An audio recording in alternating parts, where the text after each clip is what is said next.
Sometimes the greatest danger isn't invisible. It stands right in front of you, smiles, shakes your hand, and watches you. Living room, kitchen, hallway, cameras in every room.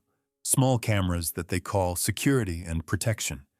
But the truth was different because these cameras weren't protecting me. They were watching me, tracking every move I made, every word I spoke, and every phone call I made. And who was watching? My son-in-law, Brian Henderson, my daughter's husband, who said, "George, it's for your safety, and there's been an increase in burglaries in the neighborhood." Lies, all lies. The real reason was different.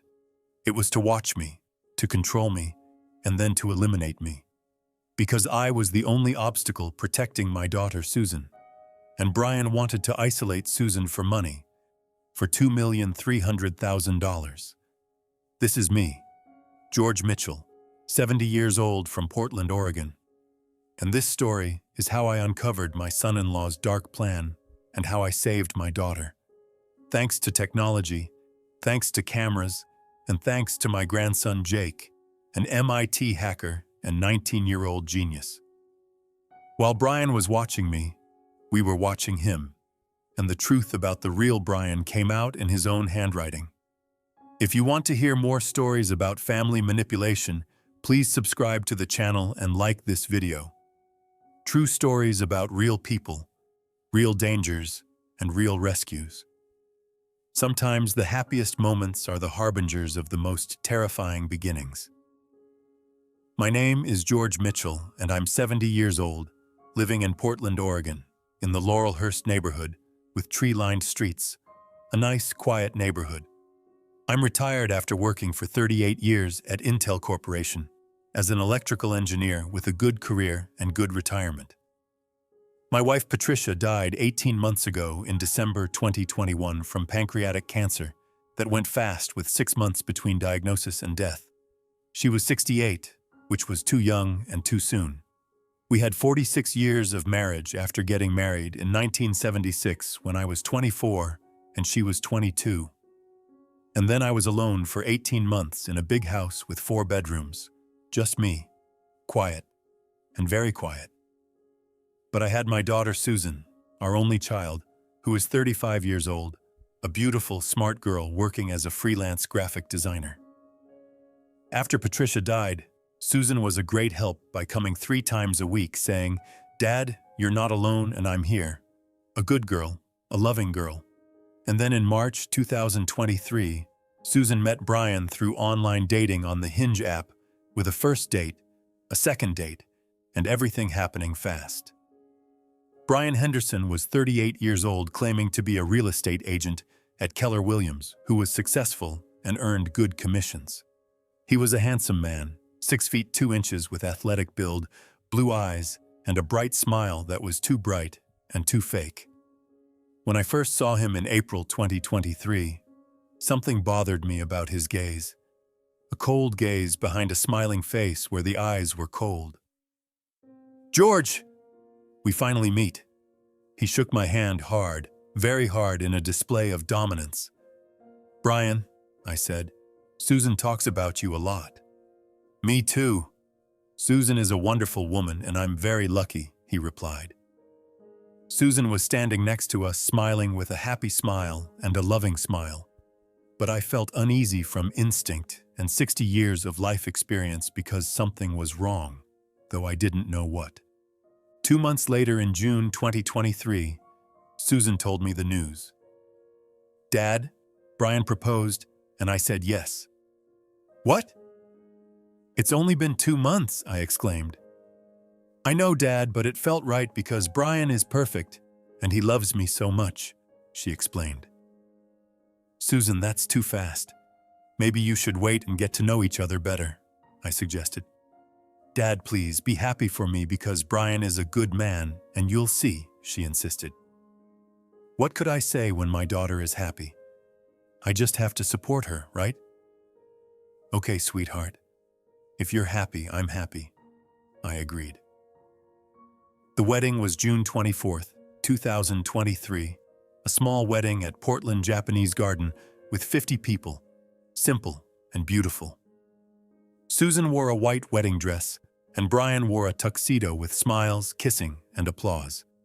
I cried because I missed Patricia, and if she had been there by my side, we would have been happy. But I would have had doubts because Patricia would have felt it too. Something was wrong with Brian. After the wedding, Susan and Brian moved to Beaverton, Portland's western suburb 20 minutes away. Good and close with visits once a week for Sunday lunches, which seemed normal. But in July, mid-July, everything changed. Saturday, July 15th, 2023, at 11 in the morning, the doorbell rang with Brian and Susan making a visit. "Hi, Dad." Susan hugged me. "How are you?" "I'm fine, sweetie. Come in because I made coffee." I welcomed them. They came into the living room and we sat down. Brian started talking with a serious face and worried face. "George, there's been an increase in burglaries in this neighborhood that I saw on the Nextdoor app where elderly people are being targeted." I paused. "Burglaries? I haven't heard anything." "Yes, 3 streets away last week an elderly couple had everything stolen while they were out," he claimed. Susan added, "Dad, we're worried because you live alone in a big house, so we want to install security cameras for you." "Cameras?" I asked. Brian explained, "Yes, a Ring doorbell at the door and 3 indoor cameras for living room, kitchen, and hallway where you can see in real time on your tablet and on your phone. And we can see too, so if anything happens, we'll know right away." I hesitated because cameras in my house everywhere meant being watched, which was uncomfortable. "Brian, I don't need it because the neighborhood is safe," I protested.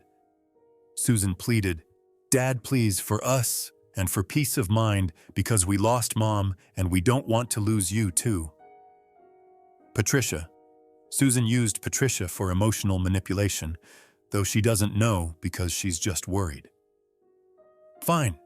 If it makes you feel better, then install them," I conceded. Brian smiled with a big smile. "Great, George.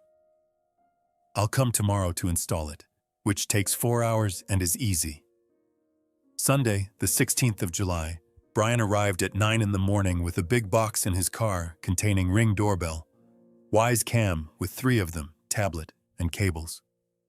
"George, I'm starting so you relax because I won't need to ask you anything," he said. "Okay, Brian," I agreed. Brian worked for 4 hours with stairs, drill, and cables everywhere. Ring doorbell went at the door. Wise Cam in the living room in the corner on the ceiling. Wise Cam in the kitchen facing the countertop. And Wise Cam in the hallway facing the bedroom door. I watched from a distance as Brian was very careful setting up each camera, testing the angle, and constantly doing something on his phone. "Brian, what are you doing on your phone?" I asked. "Configuration settings, George, connecting the cameras to the network and syncing them to your tablet," he explained. "Oh, okay," I said. But it was strange with so much phone usage. Is it just the setup or is it something else? 1 in the afternoon came and Brian was done. "George, it's ready. Here's the tablet where you open it with password Patricia 1976, which is easy to remember." I opened the tablet to see the app Ring Plus Wise with 4 camera views showing live feed with clear image. Door, living room, kitchen, hallway. Everything was visible. "Brian, this is very clear," I observed. "Yes, HD camera that's recording in the cloud with 14 days of recording, so if anything happens you can go back and watch it," he explained. "Good.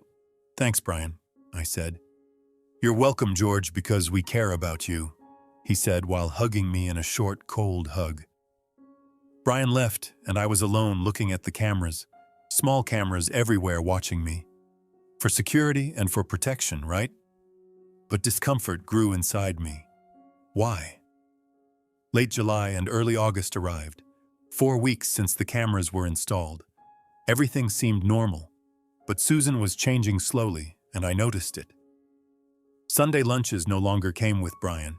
She came alone saying, "Brian has work," and she was thinner with a pale face, dark circles under her eyes, and looking tired.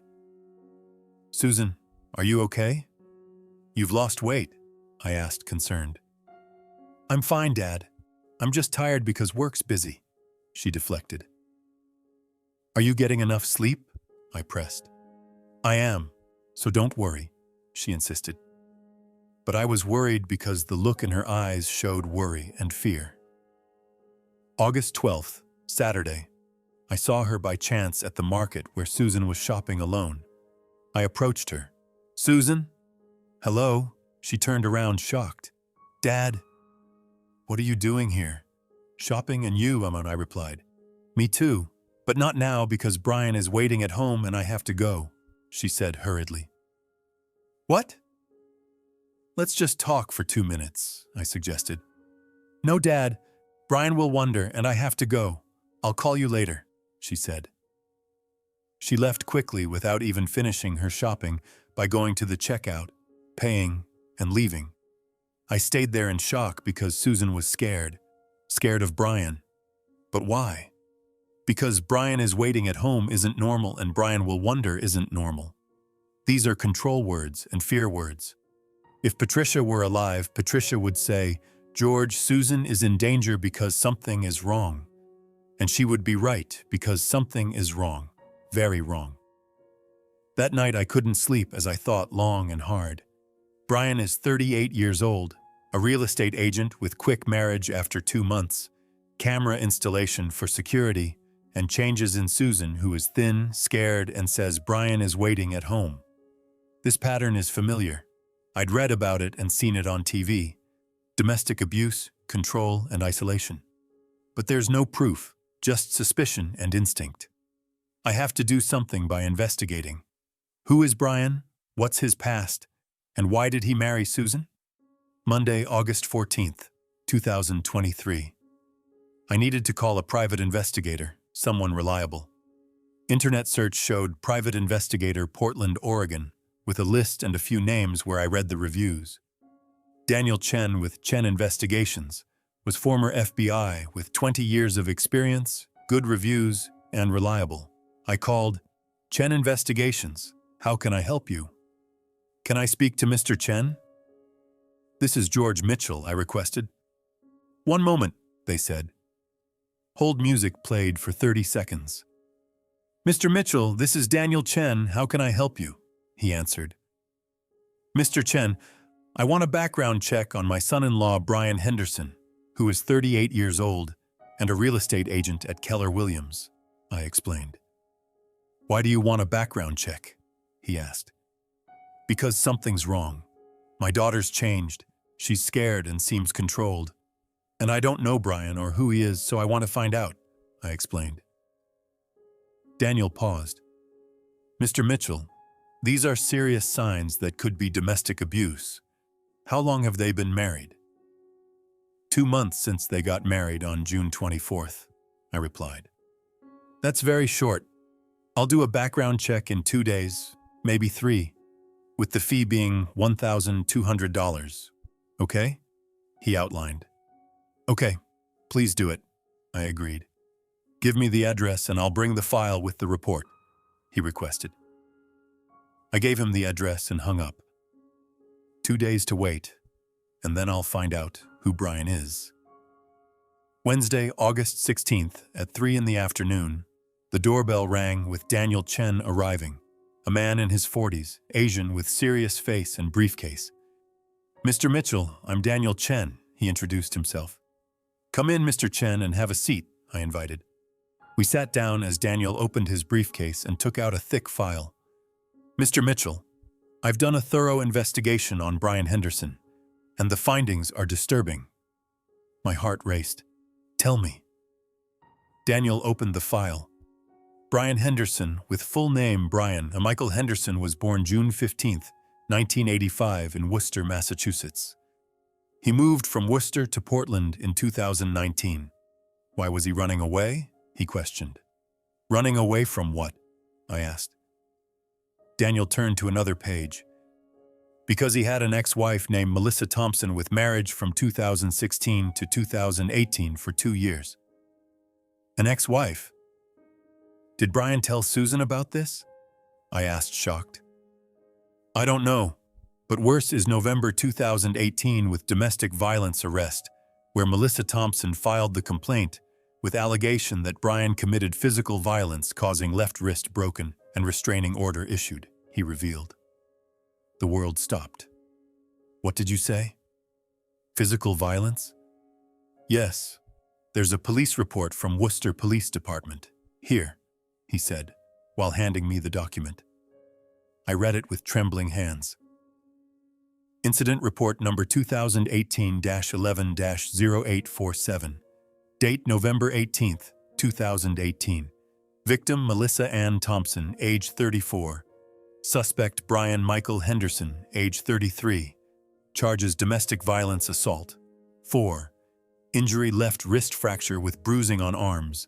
Statement shows victim states a suspect grabbed her wrist during argument and twisted forcefully, causing fracture, with history of verbal abuse and controlling behavior. Restraining order meant Brian cannot approach Melissa with 50 feet distance. Daniel, what happened with the charges? Did Brian go to jail? I asked. No, because Melissa dropped the charges 2 months later in January 2019. Why? We don't know because maybe Brian convinced her, maybe Melissa got scared, or maybe she got paid, he explained. And then? I pressed. Then Brian left Worcester and moved to Portland for new life and new identity by hiding his past, he continued. Is he really a real estate agent? I asked. Daniel shook his head. Yes, but not very successful because last year in 2022 he only had 3 sales with total commission $28,000, which is considered poor. But Brian drives an expensive car, a BMW, and wears expensive clothes. Where's the money coming from? I questioned. Good question. Maybe Susan is paying, or maybe another source of income that I'm looking into, he suggested. I sat down in shock and deep shock because Brian beat his ex-wife, broke her wrist, and now he's married to Susan, who is changing, losing weight, and scared. Daniel, can you find Melissa? I need to talk to her, I requested.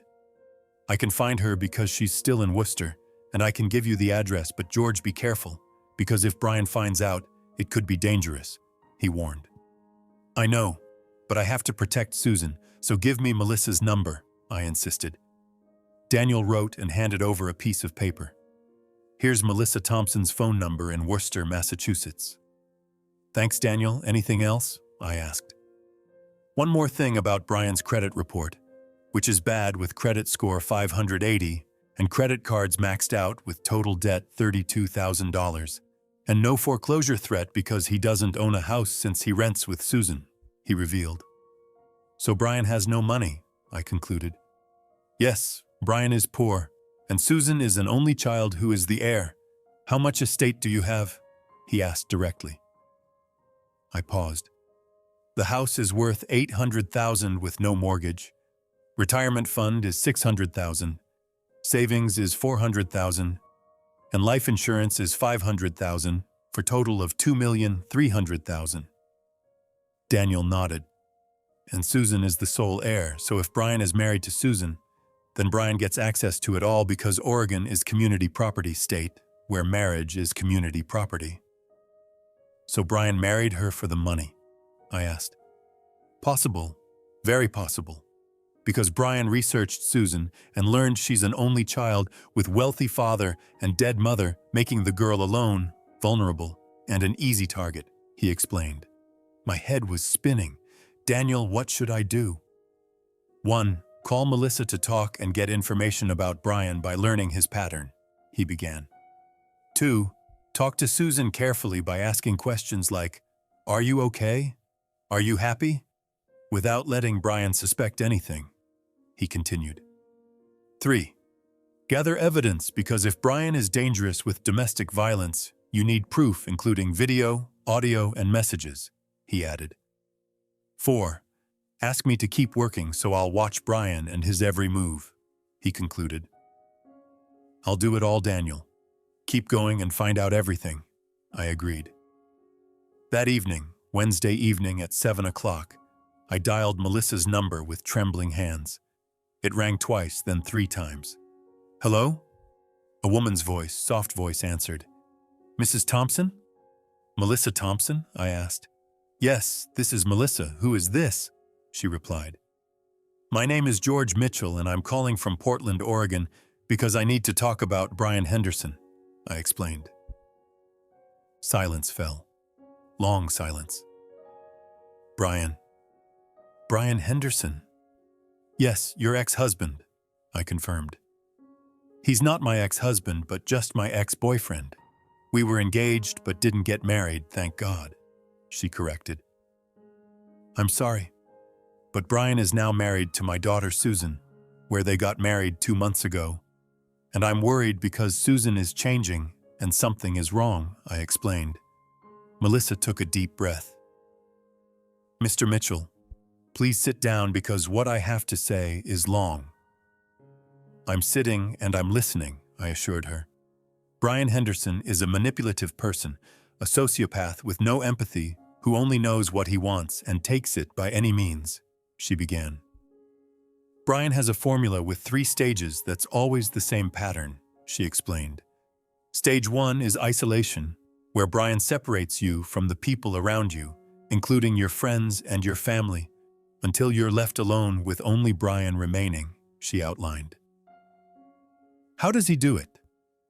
"Slowly by saying, 'Your friends don't understand you, but I understand you, and your father is intrusive and we're adults, so he shouldn't interfere,' until slowly the visits decrease, the phone calls decrease, and you are left alone," she detailed. "Stage 2 is control, where once you're alone, Brian controls phone, money, and time. Everything," she continued. "He asks who texted you while checking your phone and says, 'Why are you talking to this guy?' while seeming jealous, but it's real control," she explained. "Money gets controlled when Brian says, 'Let's open a joint account and I'll manage it,' until slowly your money becomes his money," she added. "Time gets controlled when Brian always wants to know where you are by asking, 'Where are you? Who are you with? When will you be back?' With constant questions. And if you're late, there's anger and yelling," she described. "Stage 3 is inflicting pain, where you've been isolated and controlled. So now inflict pain, both psychological and physical," she revealed. "Psychological means Brian insults you saying stupid, ugly, worthless every day and every hour until you start to believe it," she explained. "Physical means Brian pushes, pulls, and hits. He broke my left wrist during an argument by grabbing my wrist and bending it with a crack and terrible pain," she said while crying on the phone. "Mr. Mitchell, if Brian is isolating Susan now, that's stage 1, where you're the last barrier as the father and the protector. And Brian will try to push you away from Susan," she warned. "How?" I asked. "He'll make you look like the problem by using words like meddlesome, paranoid, getting old, and telling Susan your father is interfering in our lives and it's unhealthy," she explained. "And if you walk away, Susan will be alone and defenseless. Then stage 2 control begins," she continued. "He controls the phone, he controls the money, he controls the time, and Susan is trapped," she stated. "And then stage 3 with inflicting pain includes psychological abuse and physical abuse, both," she concluded. My heart was racing really fast. "Melissa, how can I protect Susan?" "Gather evidence and expose Brian's true face, but be careful because Brian is smart. He hides things, he manipulates, and if he suspects, he moves fast," she advised. "I understand. Thank you, Melissa. Thank you so much," I said gratefully. "Mr. Mitchell, one more thing. Brian was watching me by setting up cameras in our house for security," he said. "But the truth was to control me where he wanted to know what I was doing everywhere," she revealed. I froze. "Cameras? Brian set up cameras on you?" "Yes, 3 cameras in living room, bedroom, and kitchen. And then I found out Brian was watching live where he heard every conversation and saw my every move," she confirmed. "My God, Melissa, Brian set up cameras on me too a month ago saying, 'For security, and burglaries are up in the neighborhood,'" I revealed. Melissa took a sharp breath. Mr. Mitchell, Brian is watching you, and he might be watching you right now because the cameras are recording audio. In Oregon, audio recording requires two-party consent, so if Brian is recording without your permission, it's illegal and a felony, she explained. How will I find out? I asked. Consult a technical expert to have the cameras examined and see if the audio is active or not, she advised. I will. Thank you, Melissa. You've been so helpful, I said. Mr. Mitchell, save Susan please because I couldn't escape and my left wrist still hurts. But Susan still has a chance because you're there. So protect her, she pleaded. I will, Melissa, I promise, I vowed. I hung up and sat for a long time. Brian with cameras watching me, tracking every move and every word. And Susan is in phase 1 isolation, where Brian is trying to push me away as overbearing father and paranoid. And then phase 2 control, where he'll control Susan completely. And then phase 3, inflicting pain like Melissa with her left wrist broken, or maybe worse. No, this won't happen because I'll protect Susan. But how? My grandson Jake at MIT studying cybersecurity, 19 years old and a genius hacker. Jake will help by examining the cameras, hacking into Brian's system, and finding the truth. I'll call Jake tomorrow to make a plan, and Brian will learn the truth.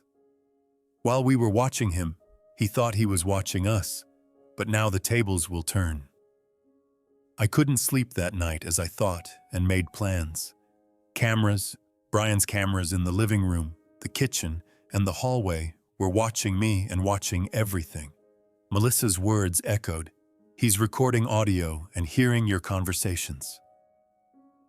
If that's true and he heard my conversation with Daniel Chen and my phone conversation with Melissa, then he knows now and knows everything. And what will he do? He'll act fast by making me look paranoid and delusional with old age and dementia.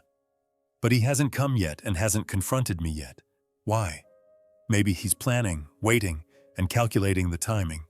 Or maybe the cameras aren't recording audio but just video. Let's hope so.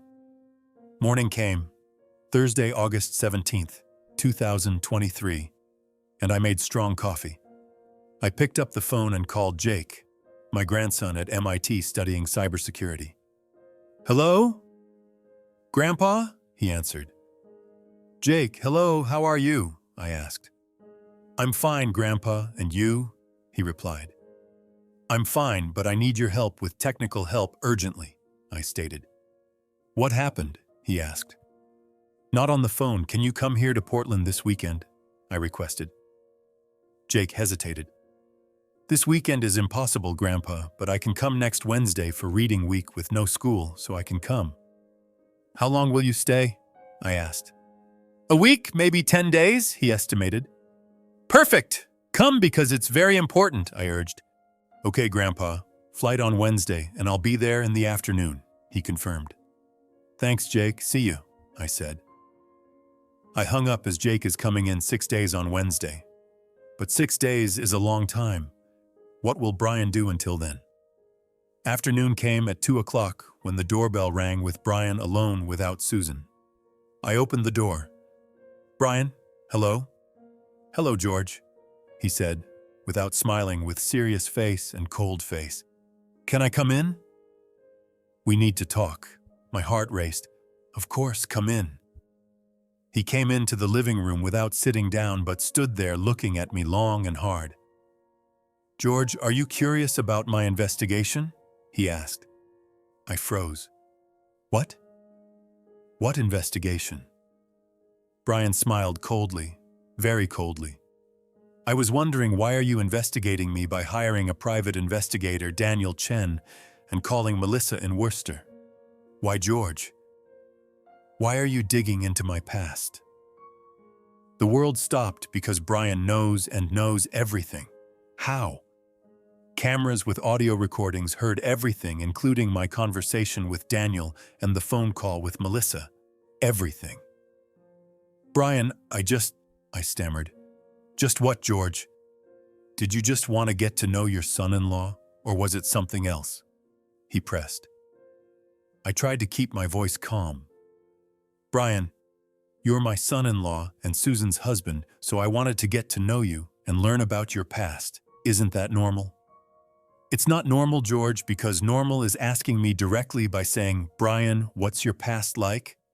But you investigated secretly by hiring a private investigator and calling my ex-girlfriend. That's distrust and that's paranoia, he accused. I'm not paranoid, Brian, I defended. Are you sure? Because Susan is worried about you saying Dad's acting strange, and he's asking questions, and he's suspicious. Maybe old age is getting to you, George, and maybe you need help, he suggested. I understood Brian was playing games by making me out to be paranoid and delusional with getting old and needs help. Melissa's words about phase 1. Get me away from Susan and remove the obstacle. Brian, I'm fine. I'm not getting old and I'm not paranoid. I'm just protecting my daughter, I stated. Brian approached one step. Protecting her from whom? From me? I wouldn't hurt Susan, George, because I love her and I married her. But you don't trust us and you're interfering in our lives, he claimed. I'm not interfering, I started. George, listen to me. Susan and I are married and we're happy, but you're constantly asking questions and investigating. This isn't healthy, not for us and not for you, he interrupted. Maybe you should take a break by not visiting us and we shouldn't visit you. Space so everyone relaxes, he suggested. I was shocked. Space? You want to separate me from Susan? Not separate you, George, just healthy boundaries because you interfere too much in your daughter's life and it's unhealthy, he claimed. No, Brian.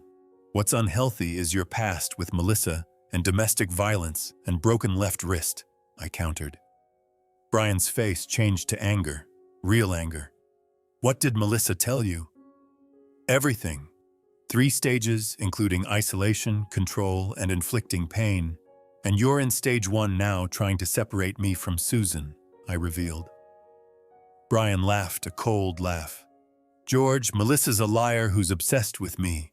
And when I left her, she wanted revenge by lying to the police and breaking her own wrist, then blaming me. Lies, all lies, because there's a police report and there's a medical report, I stated. George, you're old and easily manipulated where Melissa manipulated you. I'm a good guy who loves Susan, but you don't want to see that, he claimed. Brian turned to the door. George, I'm going to tell you something. If you talk to Susan about my past and repeat Melissa's lies, I'll get a lawyer for defamation suit and slander because, George, you're smearing my name, and that's illegal. And one more thing. If you try to convince Susan to leave me and force us to divorce, I'll get a restraining order against you so you won't be able to approach Susan ever, he threatened. Think, George, think carefully, because the choice is yours, he concluded. He left as the door slammed and the sound of a car driving away followed. I stayed there in shock and shaking with my hands, my legs, and everything trembling. Brian knows everything, and he threatened me with defamation lawsuit and restraining order. If I talk and tell Susan, Brian will take legal action and separate me from Susan. But if I stay silent, Susan is in danger where Brian will move to phase 2 control, then phase 3 inflicting pain. What will I do? What can I do? Jake is coming Wednesday in 6 days. Jake will help by hacking the cameras and helping me find evidence. 6 days. Just 6 days to hold on and protect Susan. But how? I'll wait quietly where Brian won't suspect a thing, and Wednesday when Jake arrives, everything will change. The truth will come out in Brian's handwriting. 6 days passed as the longest 6 days through Thursday, Friday, Saturday, Sunday, Monday, and Tuesday, where every day I waited silently. Brian didn't come, didn't call, didn't text, just silence. Susan called once on Sunday. Dad, how are you? I'm fine, sweetheart, and you? I replied. I'm fine, but a little tired because work's busy, she said. Can we meet for coffee? I suggested. She hesitated. This week is tough, Dad. so maybe next week. Okay, sweetheart. I love you, I said. I love you too, Dad, she replied. She hung up, but her voice was worried and scared. Was Brian there listening? I don't know, but I feel it. Susan is in danger and increasingly in danger. Wednesday, August 23rd, 2023. The day Jake arrived at 3 in the afternoon when the doorbell rang. Jake stood there with backpack, laptop bag, young face at 19 years old, long hair, and MIT sweatshirt. Grandpa! He hugged me with a warm hug. Jake! Welcome, come inside, I invited. He came in. Grandpa, the trip was good with direct flight taking 6 hours from Boston to Portland. Good. You're tired, so rest. I made dinner, then we'll talk, I suggested. No, Grandpa. Talk now because you said urgent on the phone, so what's urgent? He pressed. We sat down in the living room, and I told him from start to finish. Susan and Brian, quick marriage, camera setup, changes in Susan, private investigator Daniel, Melissa the ex-girlfriend, domestic violence with broken left wrist, 3 stages of isolation control and inflicting pain, Brian's confrontation asking, "Why are you investigating me?" and threats of defamation lawsuit and restraining order. Jake listened intently as his face grew harder and harder. Grandpa, when Brian set up the cameras, you were there, right? He confirmed. Yes, for 4 hours with cameras everywhere while Brian did something with his own phone saying configuration, I explained. What brand cameras? He asked. Ring doorbell and Wise Cam with 3 of them, I replied. Jake nodded. Wise Cam has 2 streams with one for you and one for Brian as dual stream, which is completely legal, but you don't know that. Brian is watching too in real time. And audio recording? I asked. Wise Cam can record audio, but Oregon is a 2-party consent state. So if Brian is recording audio without your permission, that's wiretapping law violation and a felony, he explained. How will we find out? I asked. Jake took out his laptop. I'll look now by examining the cameras. He got up, went to the living room, and examined the Wise Cam on the ceiling in the corner, a small camera. Jake took out his phone with special app and scanned. Grandpa, this camera is dual stream going to your tablet, but also going to another account, Brian's account. And audio? I pressed. Jake scanned more. Audio is active and recording, going to the cloud with 14-day archive. So Brian heard every conversation I had with Daniel and with Melissa? I asked, shocked. Yes, Grandpa. He heard everything in real time by watching you and hearing your phone calls, everything, he confirmed. Anger came, real anger for the first time. Jake, isn't this illegal? Yes, Oregon revised statutes 165.540 for wiretapping as Class C felony, so if we prove it, Brian could get 5 years in prison, he stated. How do we prove it? I asked. Jake smiled with a sly smile. Grandpa, did you tell me to hack? What? I asked, confused. On the phone you said hack into Brian's house, remember? He reminded me. I remembered. Yes, I did. Can you do it? I can, but it's illegal where hacking is a federal crime under Computer Fraud and Abuse Act, he warned. But what if it saves Susan? What if it exposes Brian's plan? I argued. Jake thought. Grandpa, there's a risk, but I'll do it for Aunt Susan. Where do they live? Beaverton, Cedar Mill. I'll give you the address, I said. Okay. We'll go tonight to Beaverton to Brian's house where I'll access the Wi-Fi network. Then I'll get into his system, he outlined. Tonight? I asked. Yes. We can't wait because Brian might move fast and could isolate Susan completely, he urged. 11 at night on Wednesday night, August 23rd. Jake and I were in the car, my Honda Civic old car, driving quietly. We drove to Beaverton, Cedar Mill, to Brian and Susan's house, a rental house with 2 stories and small. We parked on the dark street in a quiet neighborhood. Jake took out his laptop, Grandpa, wait here while I go closer to pick up the Wi-Fi signal. Be careful, Jake, I cautioned. I am, he assured. Jake got out with his backpack, walked towards the house, went into the backyard, and disappeared into the darkness. I waited for 10 minutes, 15 minutes, and 20 minutes. My phone vibrated with message from Jake. I'm inside, caught the Wi-Fi network, cracked the password, and now getting into the camera system. Good, very good. 5 minutes later, another message came. Found 5 wise cams in living room, kitchen, bedroom, hallway, and office, all with default passwords making it amateur, accessing the cloud archive. 10 minutes later, archive opened with 14 days of recordings. Downloading will take 2 hours, so waiting. 2 hours passed as a long 2 hours in the car, quietly, where I closed and opened my eyes without sleeping, but staying awake. 1:30 came and Jake came back, got in the car. Grandpa done? Archive downloaded with 47 gigabytes of video all on the laptop. Good job, Jake. Let's go home and we'll look at it, I said. I drove to Portland home for 30 minutes.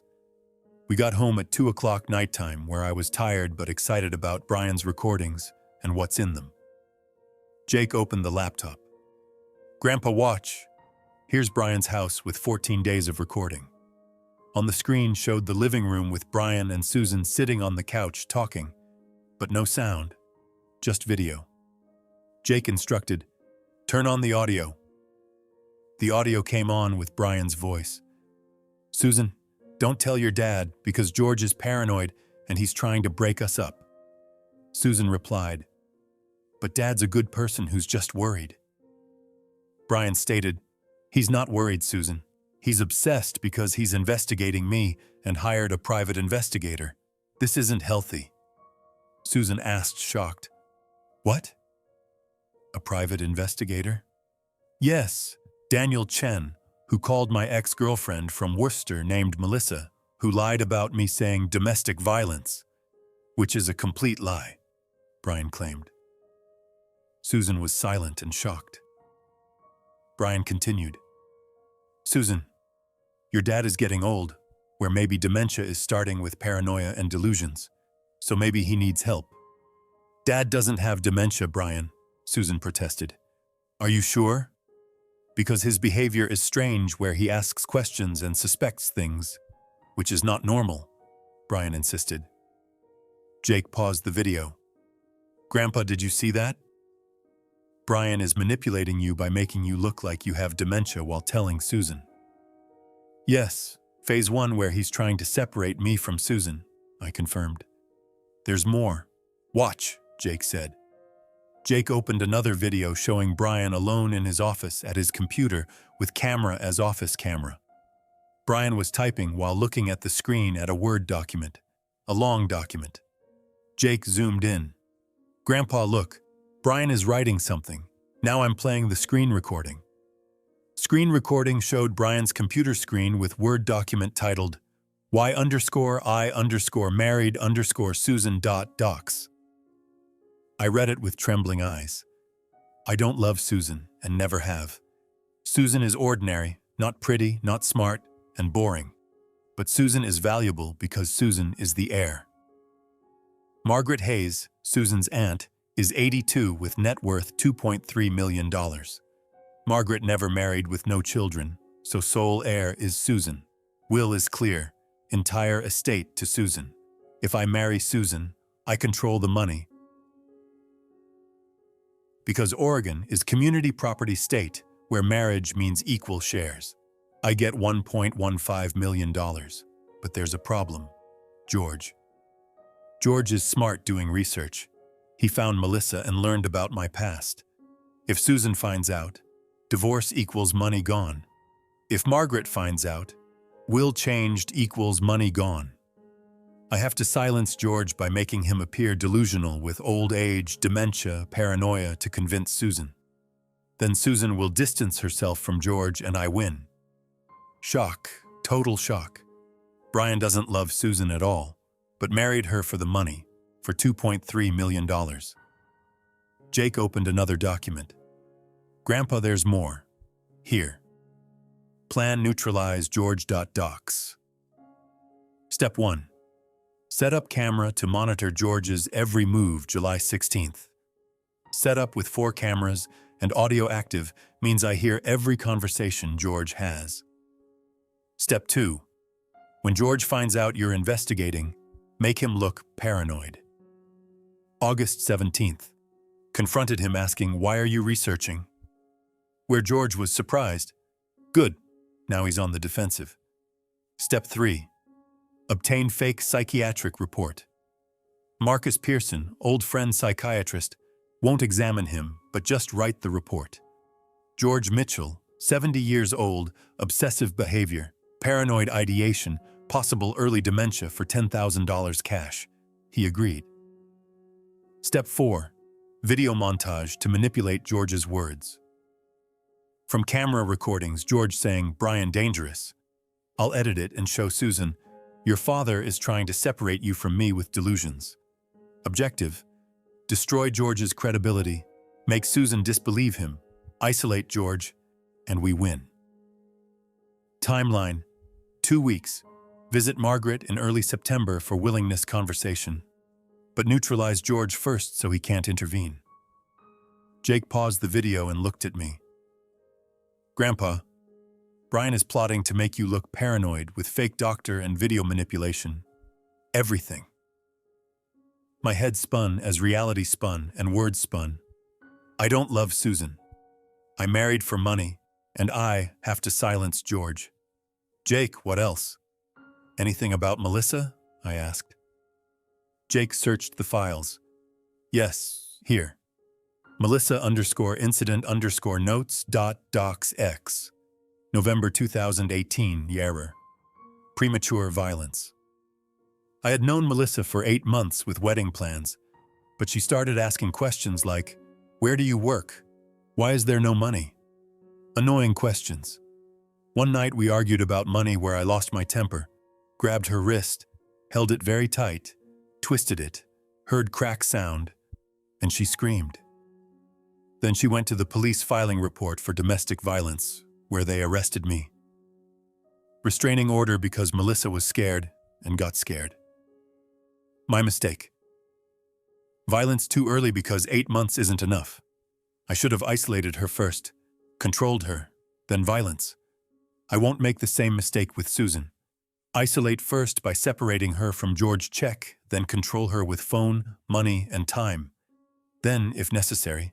But first, neutralize George, otherwise the plan falls apart. I read it again, as the words were a confession, a full confession. I lost my temper, grabbed her wrist, bent it. Crack. Brian wasn't lying because Melissa told the truth. Brian broke Melissa's wrist, knowingly. And now he says he won't make the same mistake with Susan by isolating first, then controlling, then, if necessary, using violence. Jake took my hand. "Grandpa, this is evidence, solid evidence where Brian wrote everything down in his own handwriting as digital handwriting. But it's the same thing. We found this through illegal hacking. Can we use it in court?" I asked. Jake hesitated. Tough because illegal evidence is fruit of the poisonous tree normally inadmissible. But there's another way. "What way?" I pressed. "Anonymous tip where we give the police an anonymous tip saying, Brian Henderson is conducting illegal surveillance in his home with audio recording, violating Oregon law. Then police get a search warrant, search Brian's house, find his computer, find these files, and then it's legal evidence," he explained. "Good plan. But first, Susan, we have to show Susan Brian's true face," I stated. "Yes, Grandpa, but be careful where Brian shouldn't be there, and Susan should be alone," he cautioned.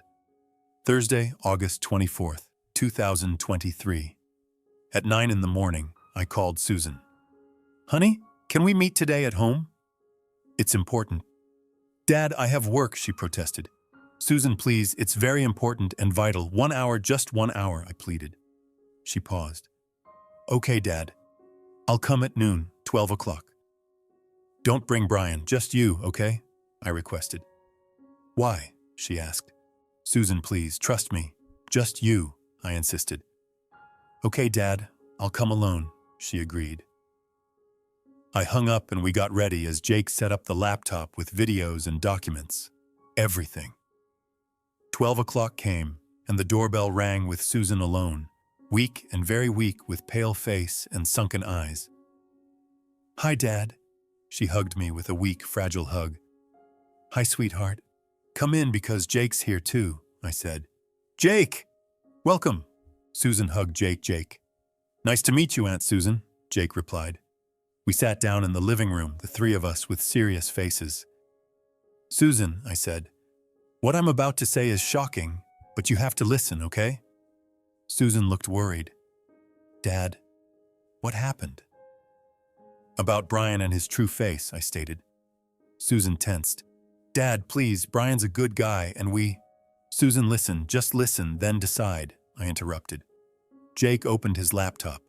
Aunt Susan, watch. These are the camera recordings from Brian's house with Brian's own words and documents he wrote himself. The video played showing Brian's document y_I_married_Susan.docs on the screen in capital letters. I don't love Susan and never did. Susan froze with her face turning white. Susan is ordinary, not pretty, not smart, and boring. Susan's hands trembled. But Susan is valuable because Susan is the heir to Margaret Hayes with $2.3 million. Susan's eyes filled with tears. If I'm married to Susan, the money is under my control, where $1.15 million is mine. Susan cried silently with tears, slow tears. Jake paused the video. Aunt Susan, I'm sorry, but this is the truth. Brian doesn't love you because he married you for the money. Susan shook her head, crying, No, this must be a lie because Brian loves me and he said so, saying it every day. Susan, I said, there's more. Watch. Jake opened another document, Plan Neutralize George.docs, showing, I need to silence George by making him look delusional, fake psychiatric report, and video manipulation to destroy George's credibility. Susan was shocked. Dad, is Brian trying to make you look delusional? Yes, my daughter, because I learned the truth by finding Melissa and learning about Brian's past, I confirmed. Who is Melissa? She asked. Jake opened another video. Melissa Thompson, Brian's ex-girlfriend with domestic violence in 2018. Here's Brian's note. On the screen showed Melissa_incident_notes.docx.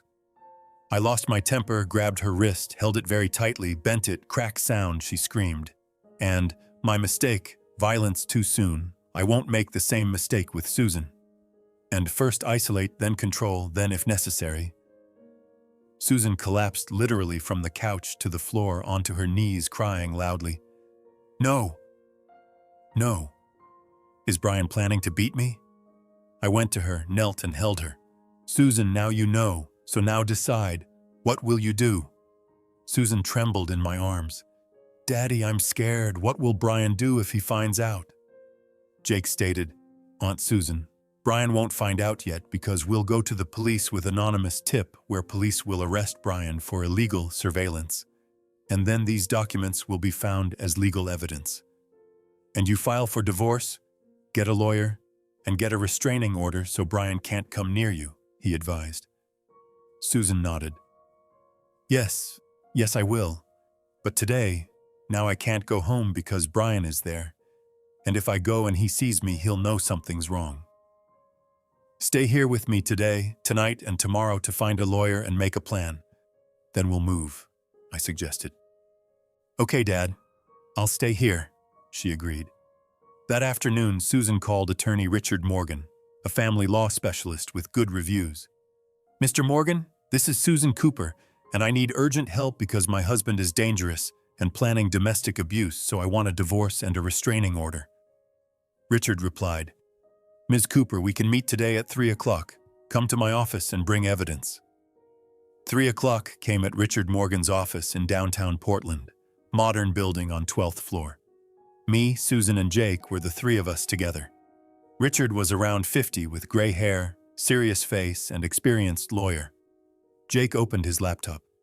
"Mr. Morgan, here's the evidence from Brian Henderson's own documents and his own words." Videos played and documents were shown. Everything. Richard watched silently as his face grew harder and harder.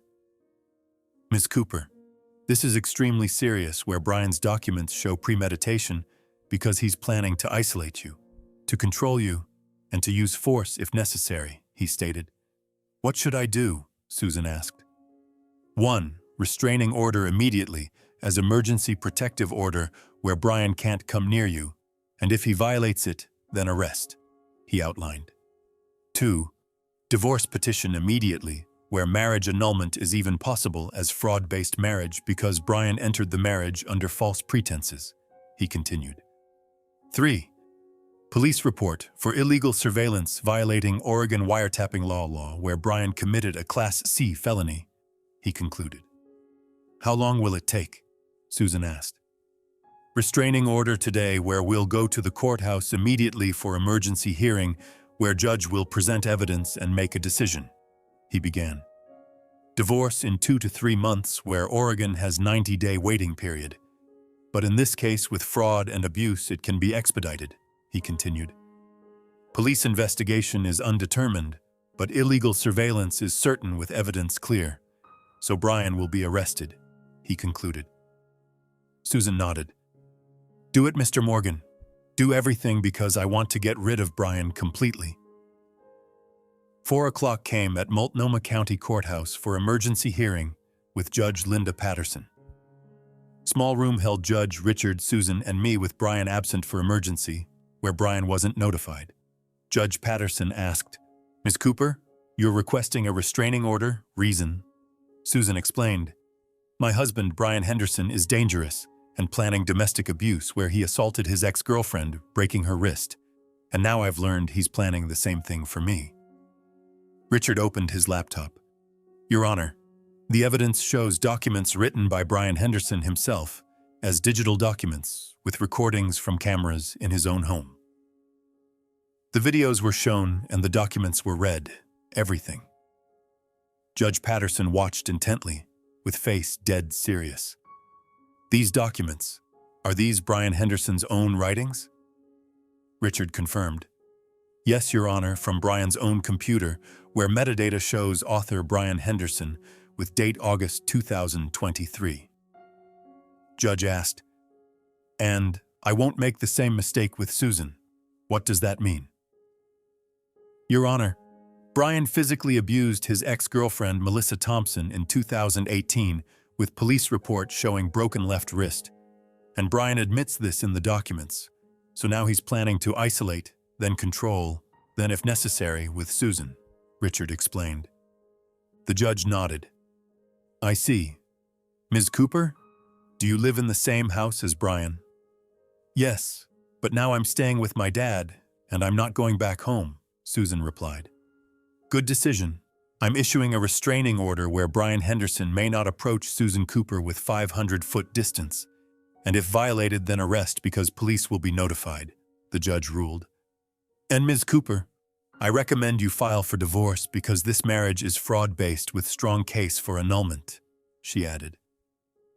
"I will." "Your Honor, thank you," Susan said. The judge banged the gavel. "Order granted effective immediately." We left outside the courthouse where Susan cried, but this time she cried in relief. "Dad, it's over. Brian is over and I'm safe now. Yes, my daughter, you're safe. And when you're with me, you're always safe," I assured her. That evening, Jake sent an anonymous tip to Portland Police Department Cybercrimes Unit. Anonymous tip: Brian Henderson, 2847 Cedar Mill Drive, Beaverton, Oregon, is conducting illegal audio surveillance in his home violating Oregon wiretapping law, where recordings are in the cloud. Investigate. The next day, Friday, August 25th, the police went to Brian's house with a search warrant. Detective Maria Santos, cybercrimes expert, arrived with her team. Brian was home and shocked. What's going on? Why are you here? Santos showed the warrant. Mr. Henderson, search warrant for suspicion of illegal surveillance violating Oregon Revised Statutes 165.540. I didn't do anything illegal, Brian protested. We'll see. Where's your computer? Santos asked. In the office, but you can't go in without permission, Brian objected. Santos showed the warrant. Permission is here and we can enter. They entered the office, found the computer, a laptop with password locked. Santos asked, Password? I won't give it and I want a lawyer. Brian refused. No problem because the forensic team will unlock it, Santos stated. Brian was arrested and handcuffed.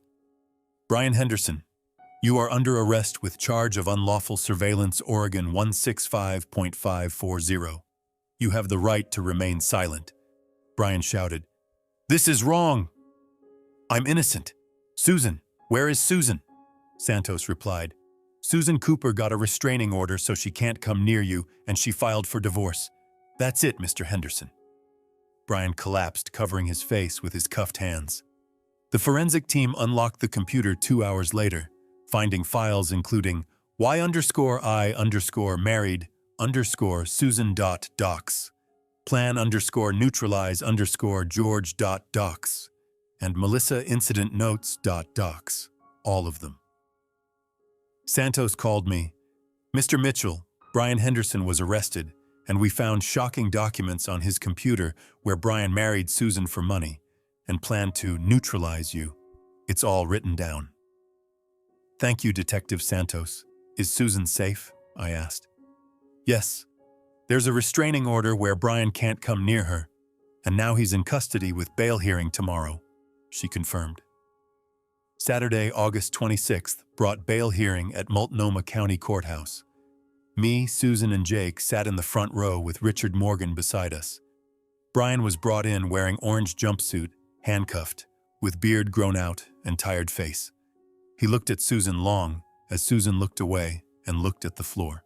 Judge Michael O'Brien announced, Case number 2023 CR 6182, State of Oregon versus Brian Michael Henderson, with initial charges of unlawful surveillance, ORS 165.540.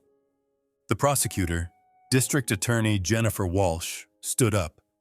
Your Honor, the prosecution is adding additional charges because computer forensics found incriminating documents on Brian Henderson's computer. New charges. Count 2, Coercive Control Oregon 163.187, where defendant planned to isolate and control Susan Cooper, she listed. Count 3, Conspiracy to commit fraud, where defendant married Susan for money under false pretenses, she continued.